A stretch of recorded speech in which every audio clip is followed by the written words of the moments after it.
movement. What does love mean to you? Over the past few days, I've been preparing to share this speech with you, reading different articles, watching different videos about this great speech, and The Truth Shall Make You Free by Victoria Woodhull. Someday I heard that everything that happened, it will be happening again in the future. Those ideas that Victoria has said, we're using them in the present. It is interesting for me how life is a cycle because it's relevant for me. I think it can be relevant for you. I will tell you more about this great speech and how I still find it interesting and how I still thinking that applies today. First, I will tell you the author of this great speech, Victoria Woodhull, and The Truth Shall Make You Free, a speech on the principle of social freedom delivered in STEINWay. I will be showing you how this speech still applies today. Victoria Woodhull gives this speech in the principles of social freedom. This amazing woman was advancing the society, being liberal and having progressive ideals. She also was the first female presidential candidate in the United States of America. She gives this speech called "And the Truth Shall Make You Free" in the STEINWay. She gives this speech expressing her ideas of love, how the society perceived these ideas, and how she perceived these ideas differently than the society. This speech was based on her personal experience. How is she living her love and how she is running her life out of the standard society. At the end of this speech, she ends with her saying that she identifies as a free lover with no love between her love and her lover.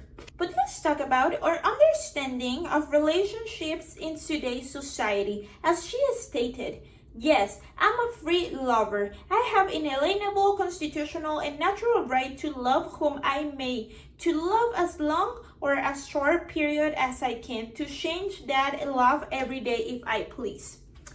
This speech caught my attention because what she stated is what is happening now. Somehow her desire of being free lover came true.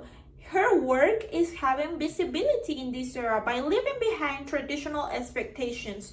We know now that we can live with our loved one without the necessity of being married. We know that we can choose every day if we want to stay in this relationship or not anymore without being judged. You can have a stronger and growth relationship without the necessity of a marriage. But what do I think about all of this great speech? This speech moves a feeling inside of me. I'm grateful that I have freedom, the freedom that my ancestors fight for it. But having freedom doesn't mean I don't have consequences. As a married woman, I can tell you when you get married and you compromise to love and respect your loved one, this is harder to break than a not married couple. We have a commitment between our relationship that is stronger than us. Being married helps you to take care of your feelings, your heart, and your love. It is a commitment that all couples that are married needs to do with all sincerity and no oppression. Today, we talk about this great speech and I'll show you 2 points that will be helpful to understand this speech. Love is an act of humbleness. Choose carefully who are you giving your heart and your life. Love is a decision that we make every day. It's not an emotion. Having freedom sometimes get confused with liberalism. You can treat yourself or others like objects to be used and then discard them. Life is precious and being human is more important than just having choices.